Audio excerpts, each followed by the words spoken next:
Hello, everybody. Thank you for joining our today's webinar organized by CCFU. Our webinar today will be organized and presenting security readiness in Ukraine. So the main topic of today will be security within companies that operate in Ukraine. How do you organize yourself? What are the subject of compliance in Ukraine? How is it handled? And of course, there will be two parts. There will be a part of presentation today, and there will be a part for your questions or remarks concerning your compliance issues of the participants to understand what are the hot topics that you are currently facing and how you are managing them, or how we can be of help to manage if you have any issues. So I will say a word of introduction of our speakers today. We have Mariia Yaremenko from Amarante International and Volodymyr Zarayev, who is security advisor. And we have Olivier Gave from Leroy Merlin, who is going to present us the situation within the company, how they handle security issues on a day-to-day basis in the places where they operate.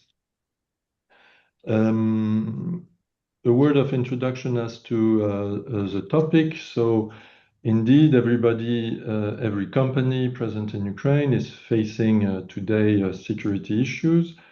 Security issues are not restricted, of course, to the front line, but also to places of operations, be it in Kiev, where most of our members are present, or be it in different cities where you are present, which are sometimes even under higher security threats because they are closer to the front lines. The idea today is really to have a panorama of this situation, how companies are facing the situation, and what are also to understand the legal background and the legal compliance obligations that have to be followed by the different companies. So thank you for attending. The presentation will last approximately 30-40 minutes. You will be able to share your questions or comments in the chat that you will see appearing, and you can write your questions or reactions. Without any further ado, I guess I will pass the floor on to Mariia from Amarante to start a presentation of how their activities are organized in Ukraine and how the securities questions are handled and should be handled in Ukraine in today's environment. Thank you very much. Thank you, Bertrand, for the introduction. Happy to have this time of speech today for our organized webinar with CCI-FU on the security readiness in Ukraine.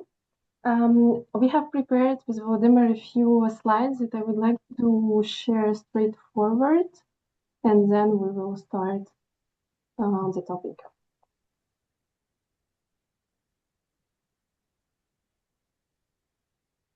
Can you please confirm, Bertrand or Darina, if everything is good? Yeah, it's fine. It's fine. Perfect. Thank you very much. My name is Mariia. I manage and oversee the Ukraine operations for Amarante International. Amarante is a French security and risk management company that was founded in 2007.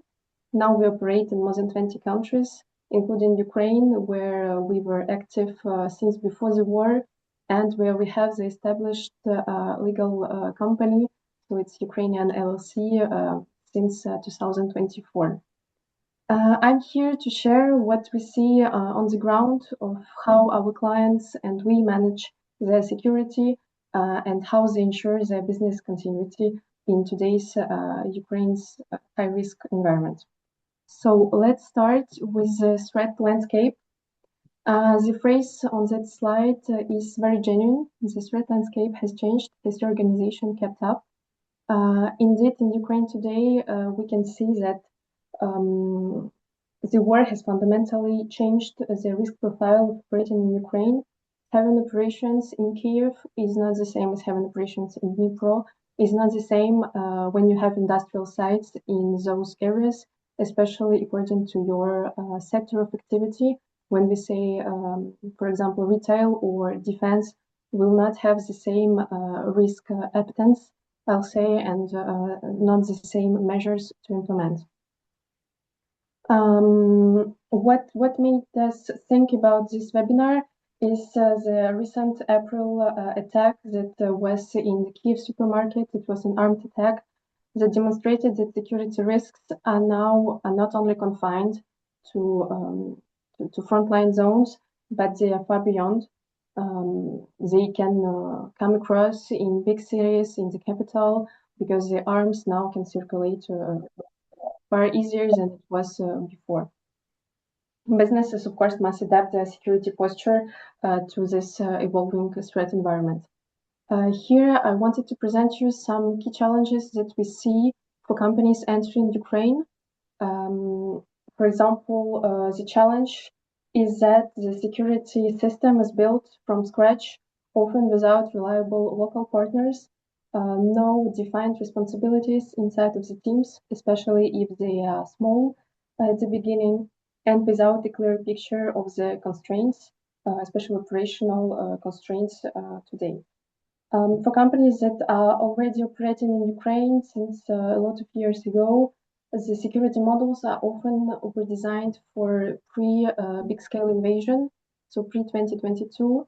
The provider landscape, I mean security providers, it's very fragmented. We do not have a clear vision what companies sustained after the invasion, how many people they have right now, what is their reputation, and for whom they work. So this should be also analyzed and taken into account and maybe adapted according to your current security providers.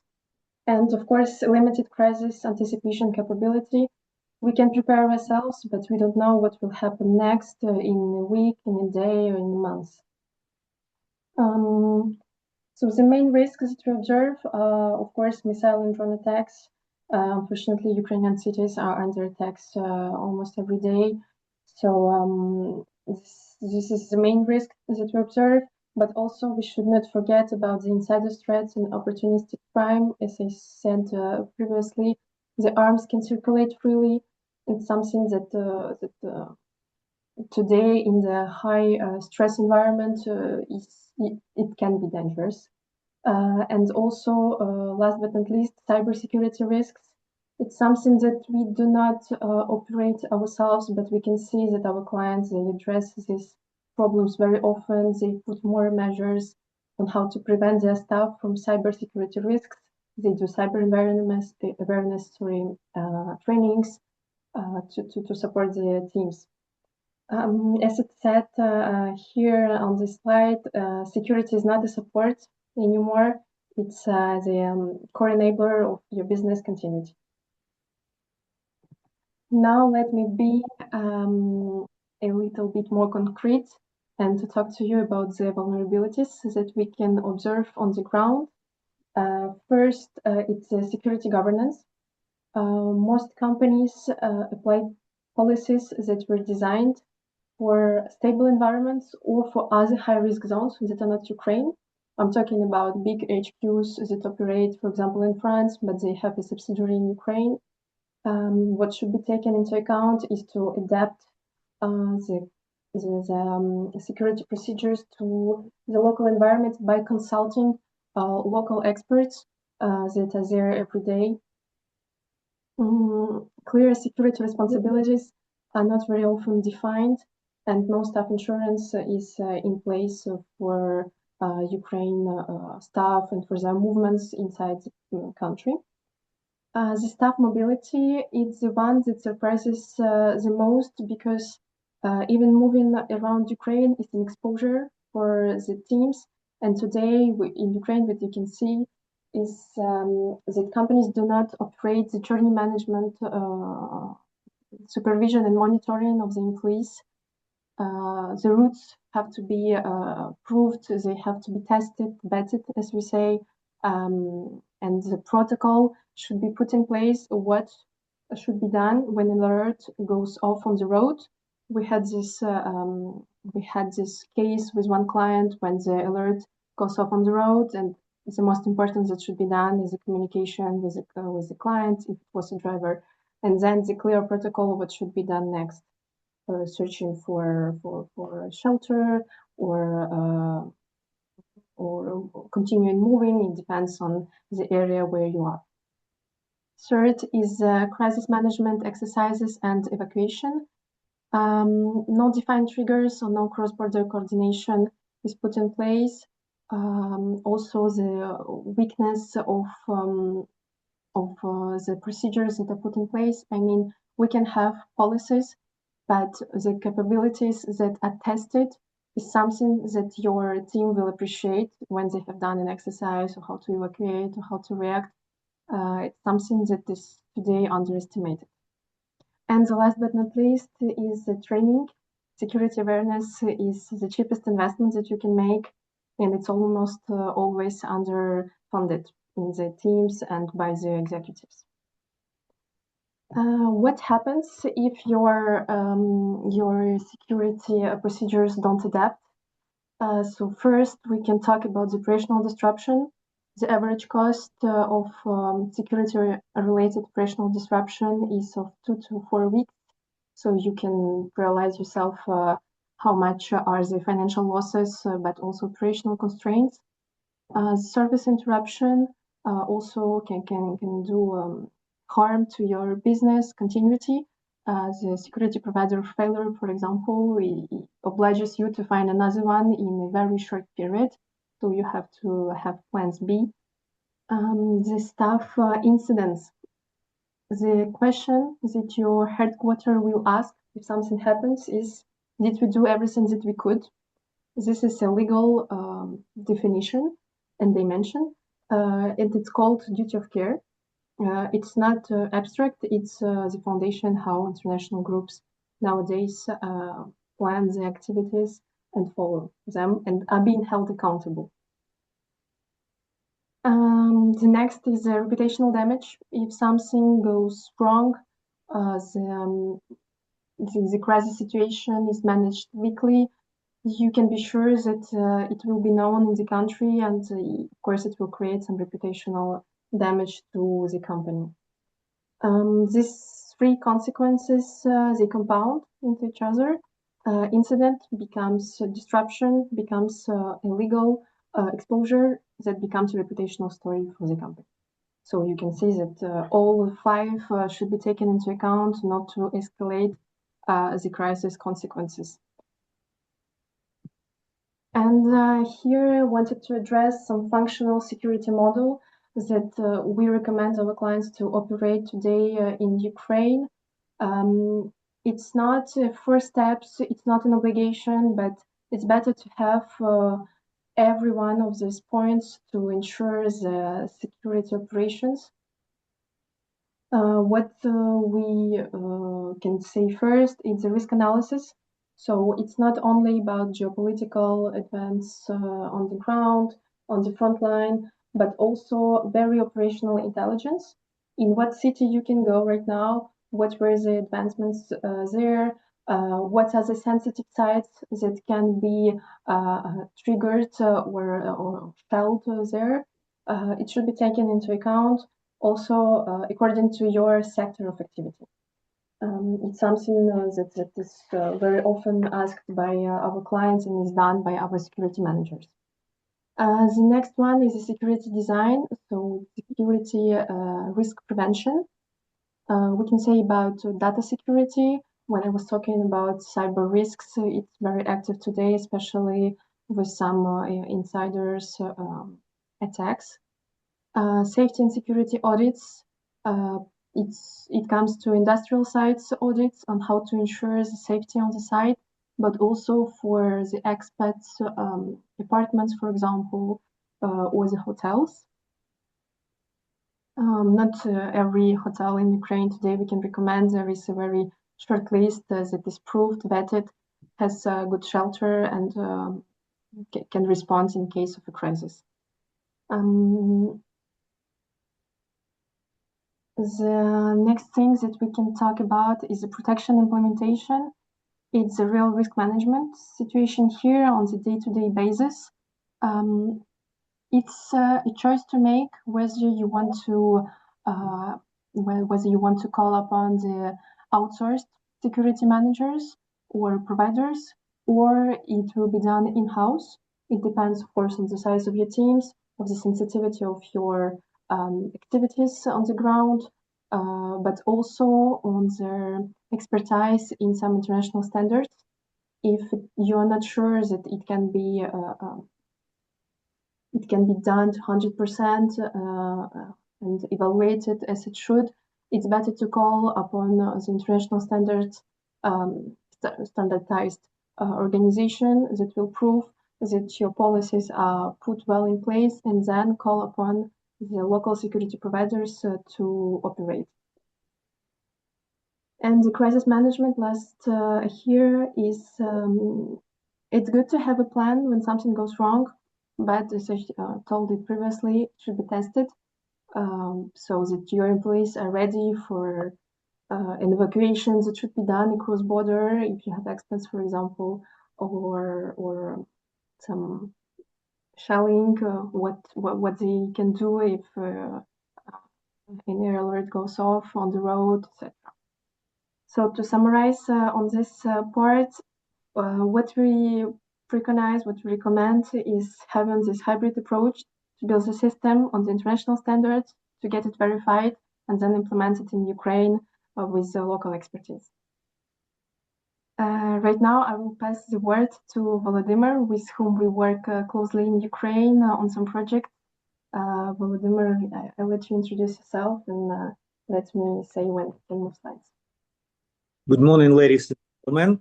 I appreciate to be with you today and to give the short local security insights on overall situation with the security market and approach here, and how is the market and the secure operations changed since the full-scale invasion in 2022.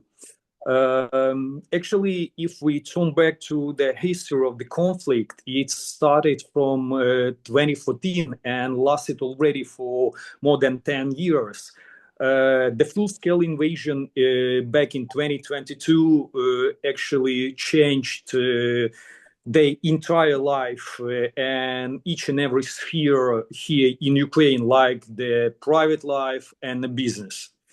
Several international most of the international companies left Ukraine in the beginning of 2022, and if you know, the embassies and international companies already started the evacuation process back in autumn 2021. If speaking about the overall security situation for now, the nearly entire country is covered with the threat, and principally there is no safe area in Ukraine apart of the Uzhgorod kind of such areas. Now we are not speaking about the only front line in eastern regions of Ukraine like Kharkiv, Dnipro, Zaporizhia and Kherson, which suffered more rather than central and western part of Ukraine.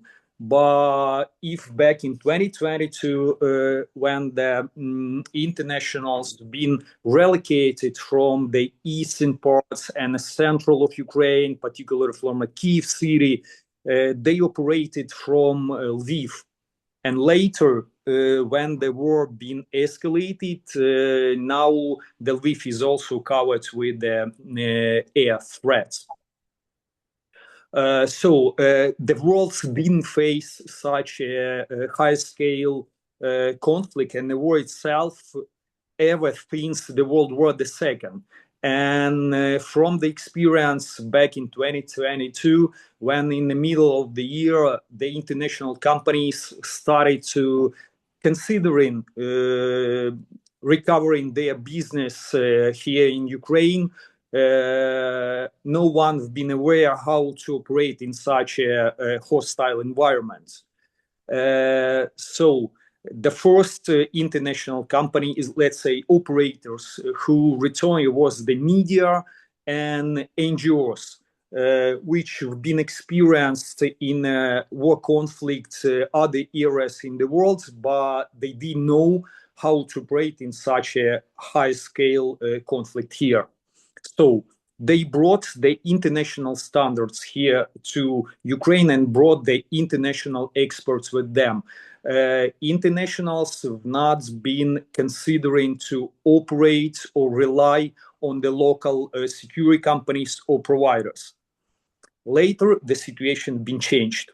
And now we have the question, either you need the local security provider or still to base operation on international companies.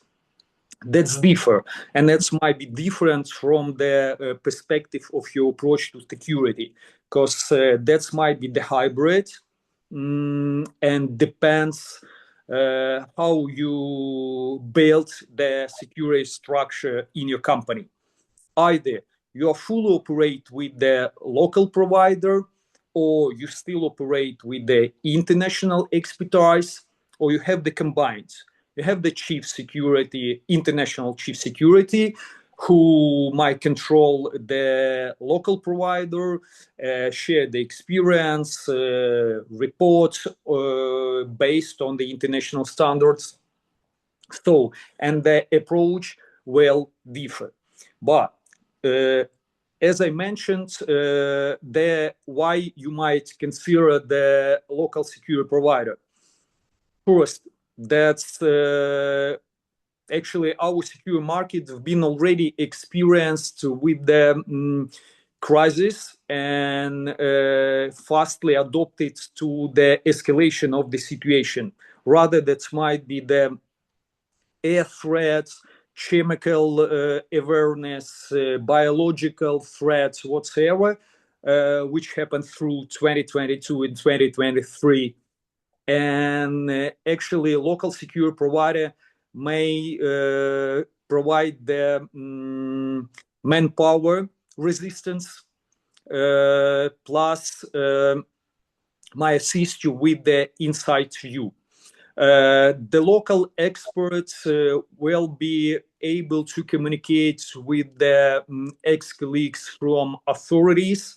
Most of the local security companies based on the ex-officers management who are still in a connection with their colleagues and might get the insights from them.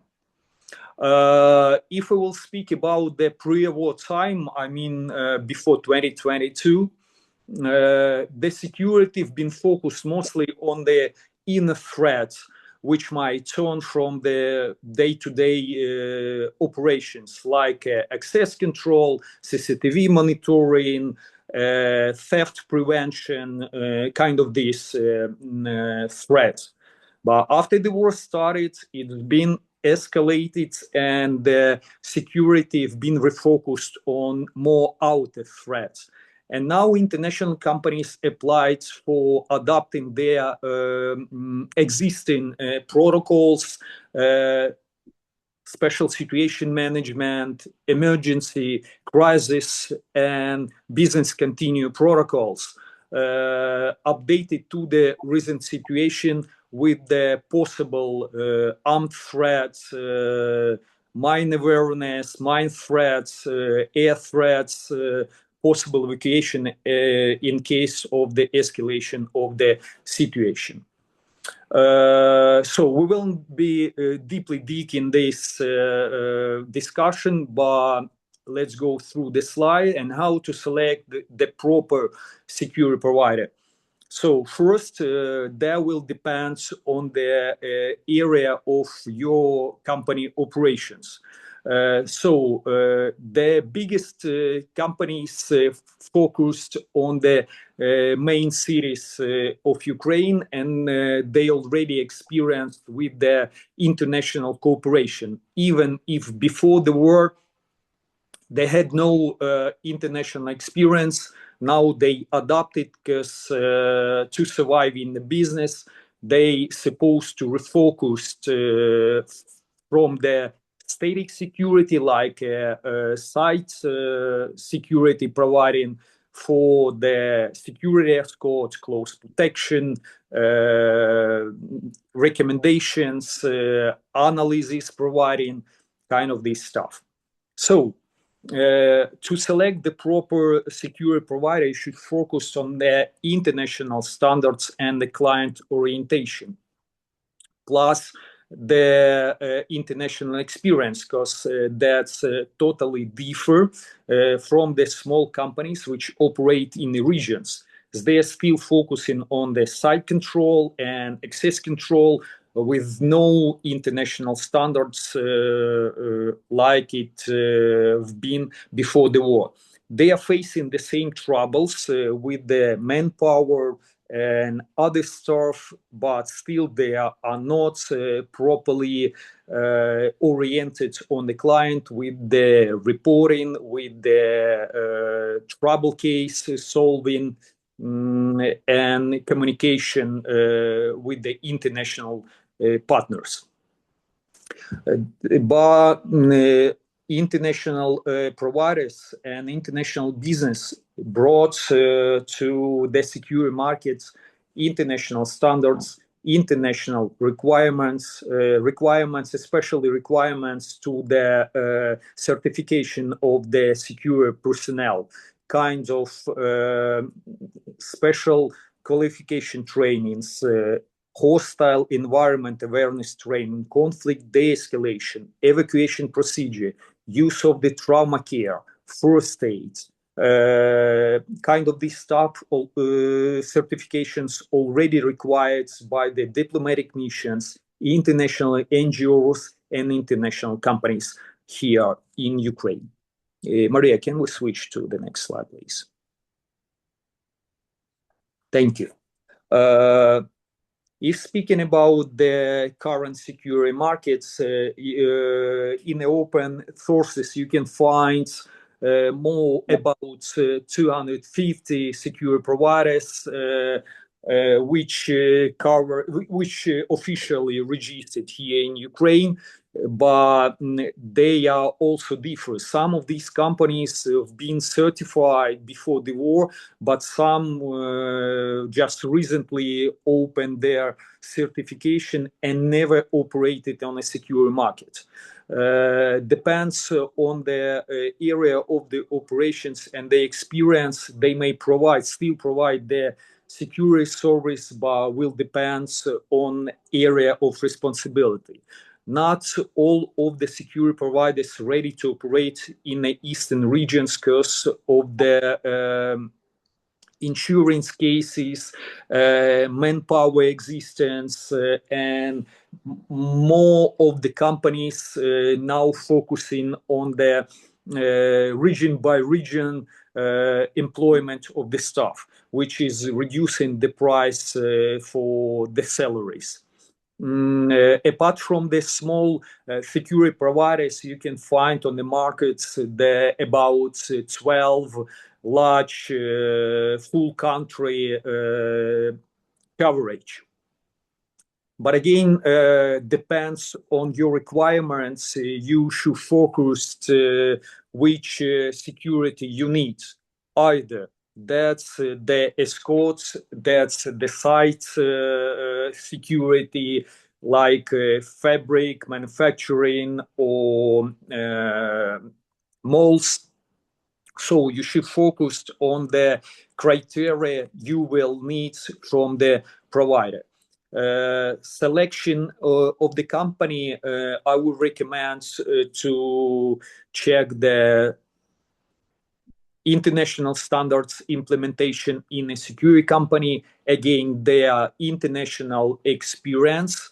Then at least check the management level CVs, because most of the companies employ the ex or retired officers, and before the war it was enough to operate in a security sphere. Now that's a bit different, then focused on the trained staff and confirmation with the certification that the staff really have been trained, their background check, proper documentation on place with the policies, protocols, instructions in case of the crisis and day-to-day operations, the insurance on place, insurance for the staff and for the company responsibilities.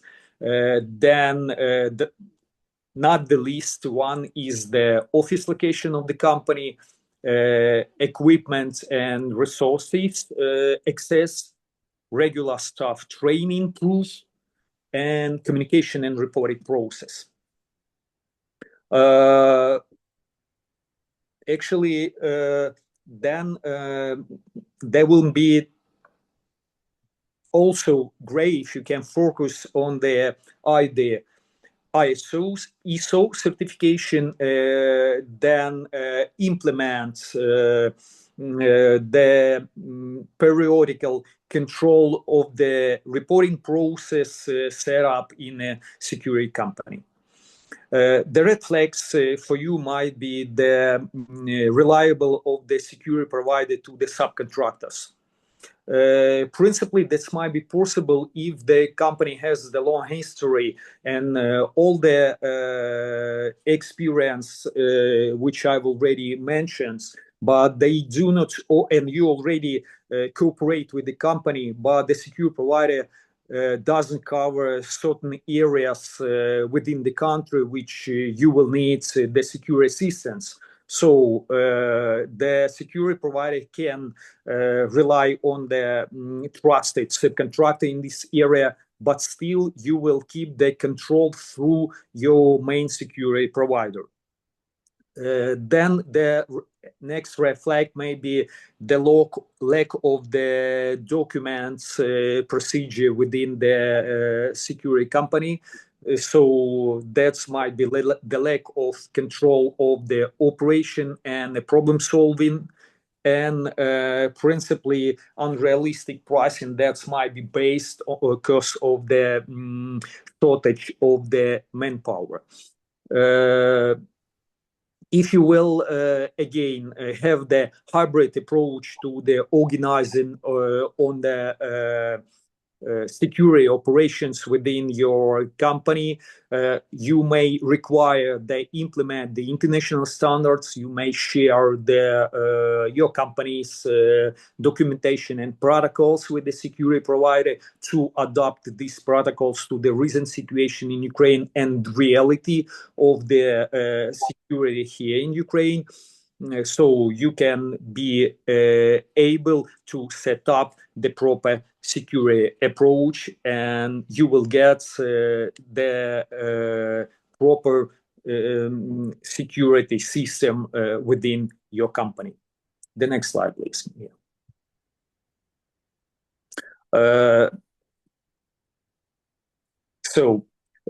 Certain criteria and certain troubleshooting appears since the full-scale invasion started back in 2022. So, and I believe that most of international companies who operate within Ukraine, they faced with the shortage of the manpower and instability of headhunting because of the mobilization risk. So certain security providers now focusing on employing the veterans. But from the experience, all the veterans who already the further mobilization and able to move through the country and even to assist with the security abroad. They are free for the border crossing. But those persons who passed the operations on the field, they are not all of them mentally stable currently, and only 10% from the veterans who are passing the interview with the security provider are accepting to the work. And the proper security provider, you will focus on that, or at least you will ask the potential security or the current your security provider about the employment of the veterans or other persons who will have the risk pressure, let's say, during their regular operations. Such security companies supposed to have the psychological testing of the candidates prior for their employment. Then, when the martial law have been applied within the country, so the movement restrictions have been implemented. That's the curfew hours. And that's reduced the opportunity to employ the persons from the regions because of the troubleshootings for their movements to job and back home. So some of the security providers found the way to rent the flats for such personnel to be close to the site of the operation and close to the companies. Then actually another case, that's the service continuity risk. The security provider is supposed to have all the protocols which is properly implemented and will assist them to operate in case of the escalation of the risk. Plus, the process of the security licensing being simplified and is not required the certification so far, and any of the applications might be registered with the simplified process, and the allowance to operate as the security provider might be received from the state during the martial law. Afterwards, such a provider is supposed to get their official certification. So I should move a bit faster because we're late. So if you are still considering to find the security provider, you should focus on the state certification, clear company history, existing manpower, reputation, and recommendations from your colleagues or within the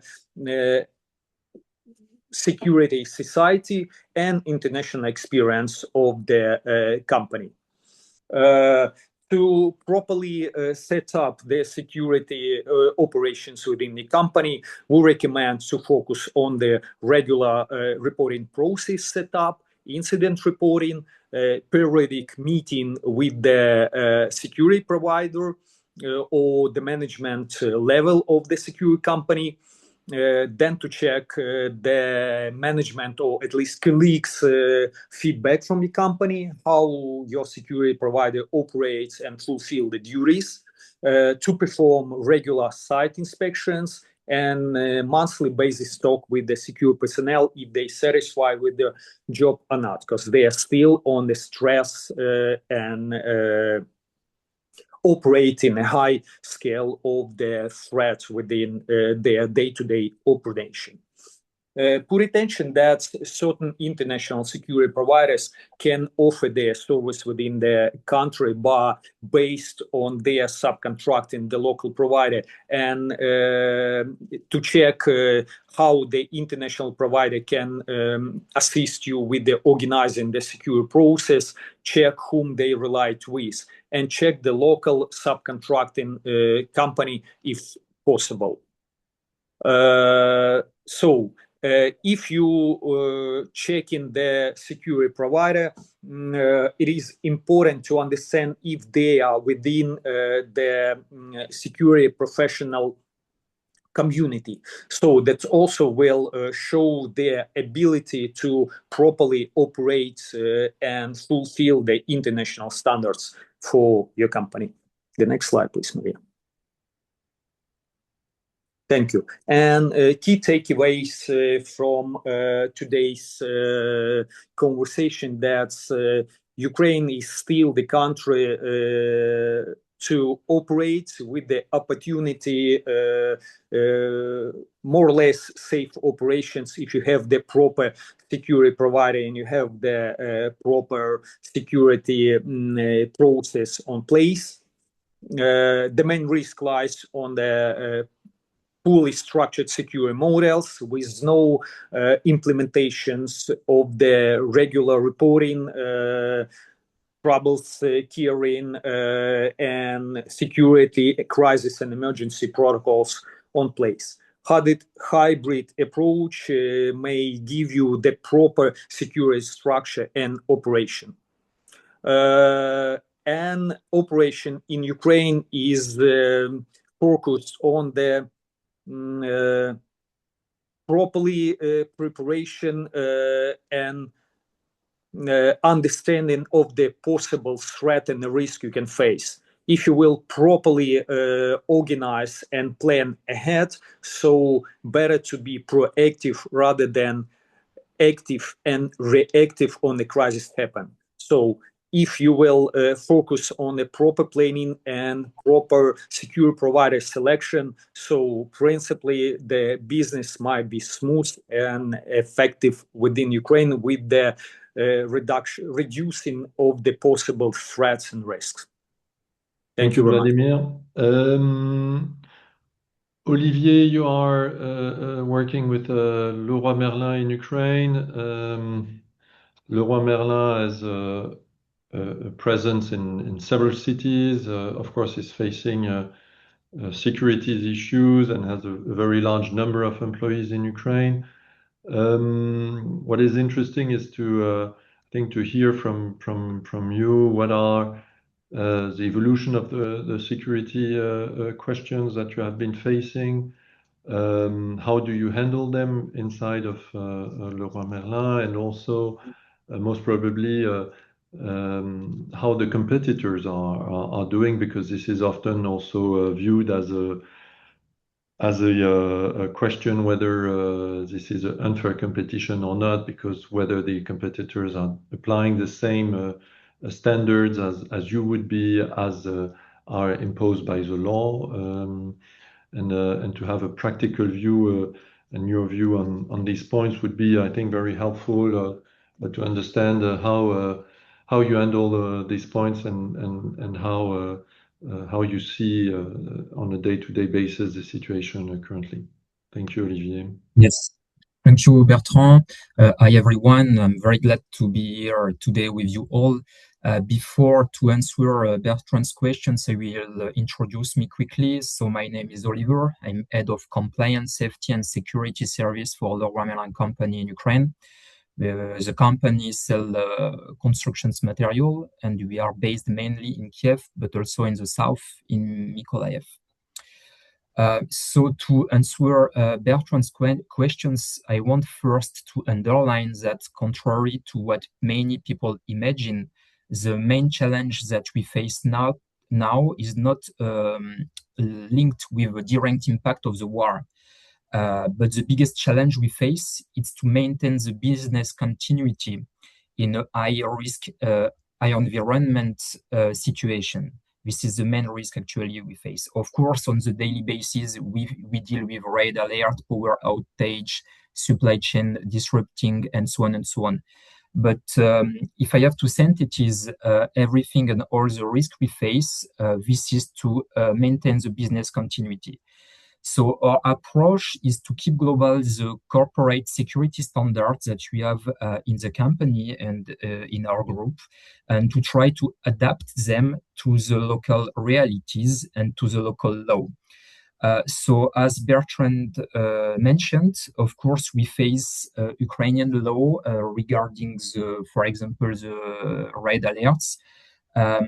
Our position since the company is that we put the people on the first place and the security of the people in the first place.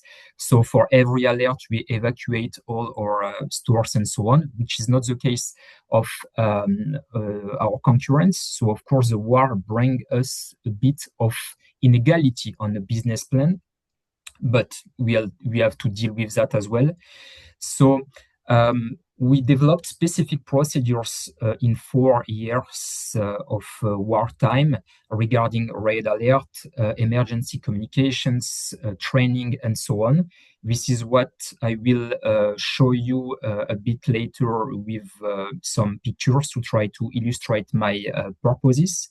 And the key as well in these high-risk situations is flexibility, in order to anticipate all the risk and to prevent them the best way we can. Because the environment that we get today is completely different about the one we get in 2022.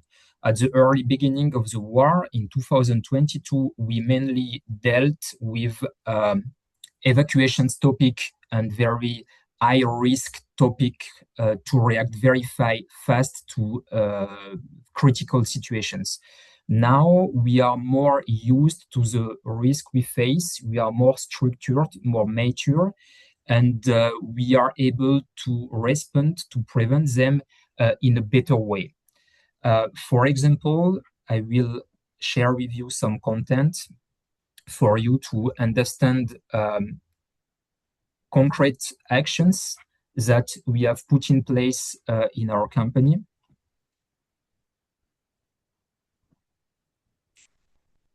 Is that okay? Can you see the content? Is that okay? Fine. Very good.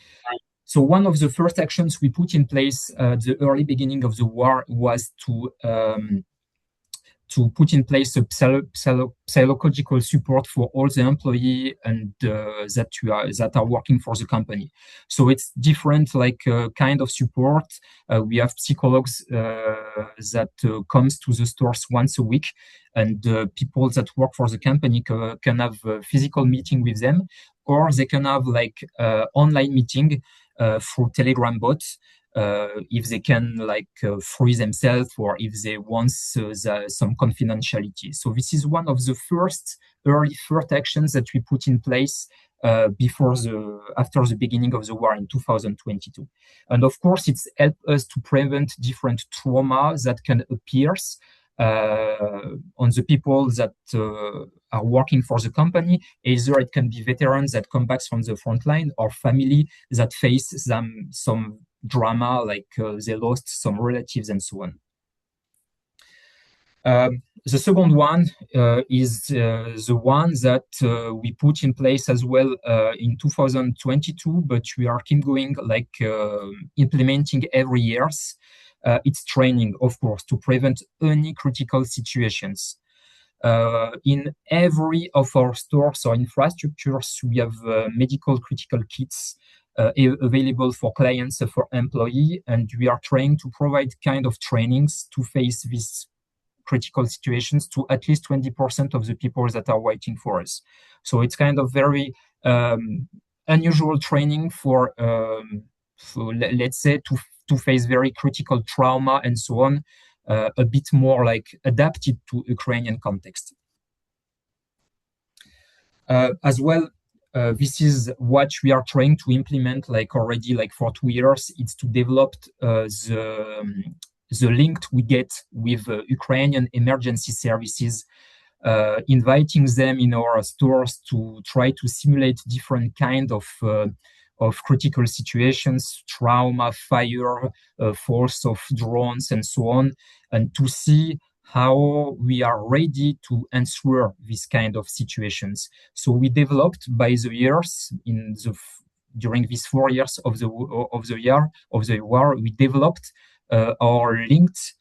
We get closer to all the Ukrainian emergency service. I'm here talking about firemen, for example, but it can be police as well.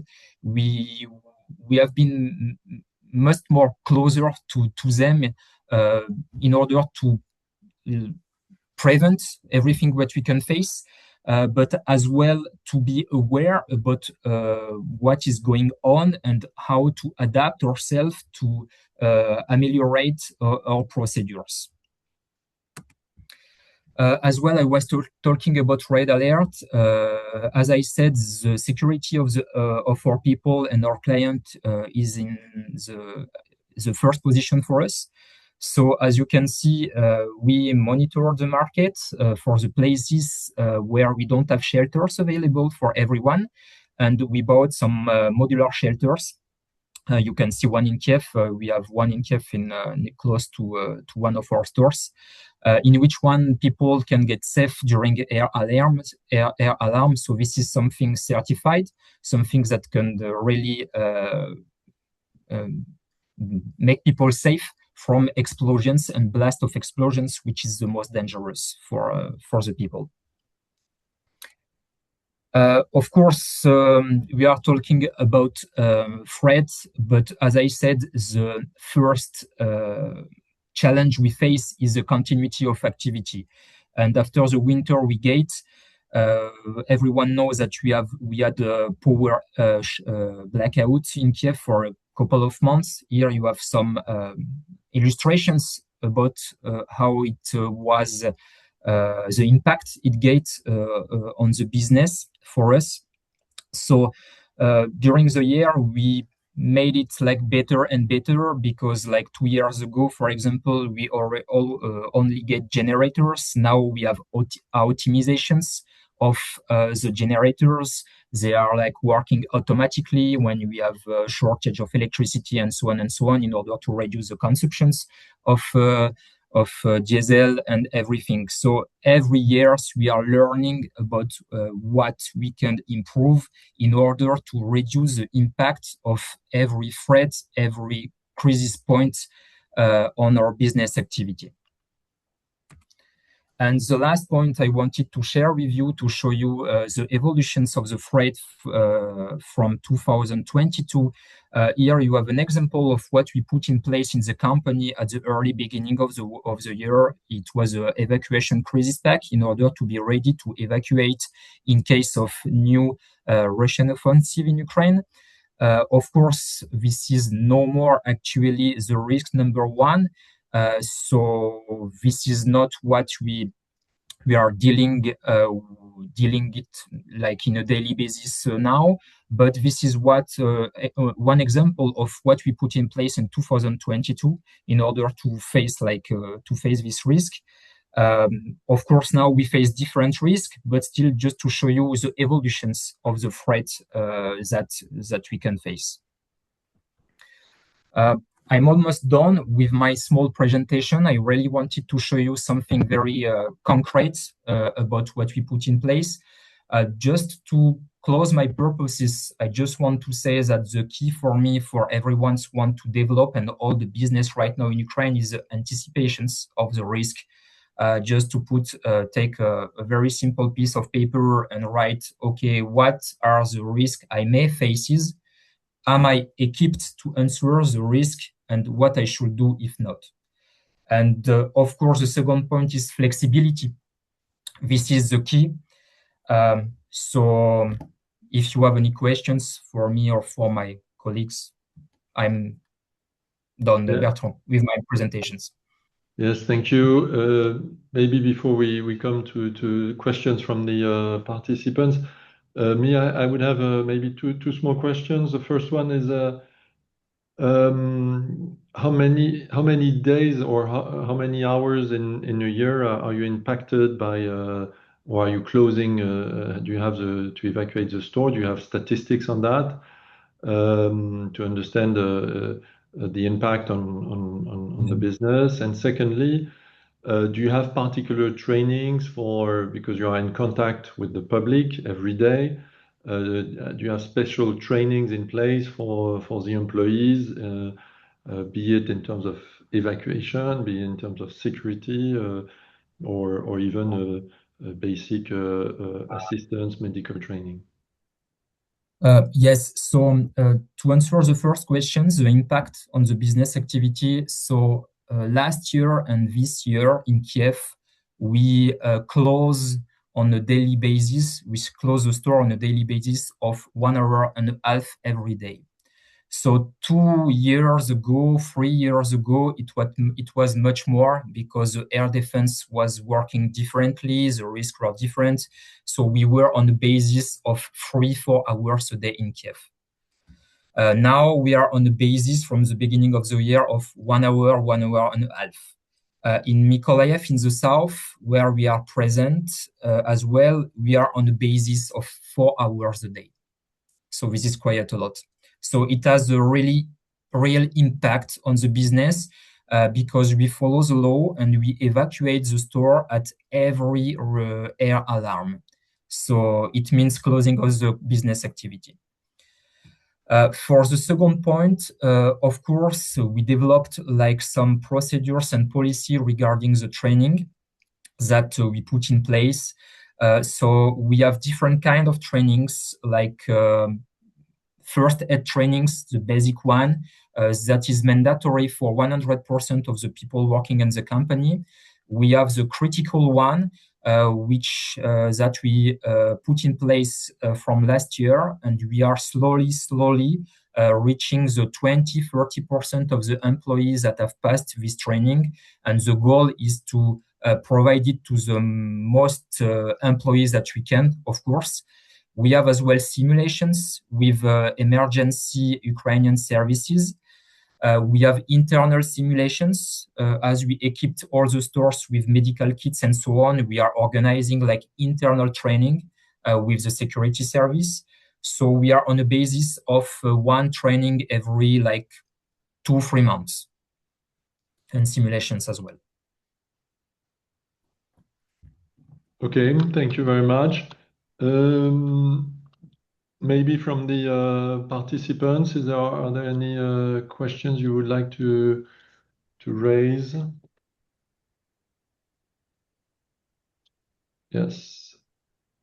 So from Karine Tokpassi from Atlas Risk, a question for Amarante.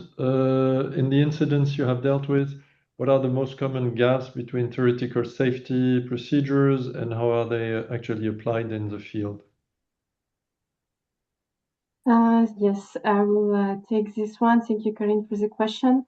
The incidents that we have dealt recently, what are the most common gaps between theoretical safety? What we can say is that the staff is not trained enough to the international standards. So the companies should really keep an eye on following the international standards and stick to ISO certifications that we talked about during our slides at the beginning. The staff should be trained, but also they should communicate clearly with the clients that they talk to. The case that we had with the air alert coming on the road, the client was a bit surprised on what should be done next, and this is something that should be very well explained to the security provider executives, operatives, to communicate with the client. Okay, thank you. Question to Vladimir from Ludmila Vakulchuk. Which providers can you recommend Thank you for the question, Bob. Today we're here not to recommend any of the providers because that will critically depends on your requirements. And what I can recommend, as soon as you check several providers or pick up several providers, you need to deeply understand what they can offer you. And better to get the trusted partner, either to get the recommendations from your business partners who already operated and cooperate with the secure providers, or within the community like Chamber of Commerce. So I wouldn't particularly set up or name any companies so far. Thank you. Okay, we have a question from Alexis Exposito, which is interesting. It's related to the short missions made by foreigners when they come to Ukraine. So what type of procedure would you recommend to be put in place if people are coming to Kiev or Odessa? What are the specific points to be aware of as of today? Maybe Vladimir. All right. Can I pick up this question as well? So principally, there are security providers who can operate in a full-scale escort and setup of the international missions here.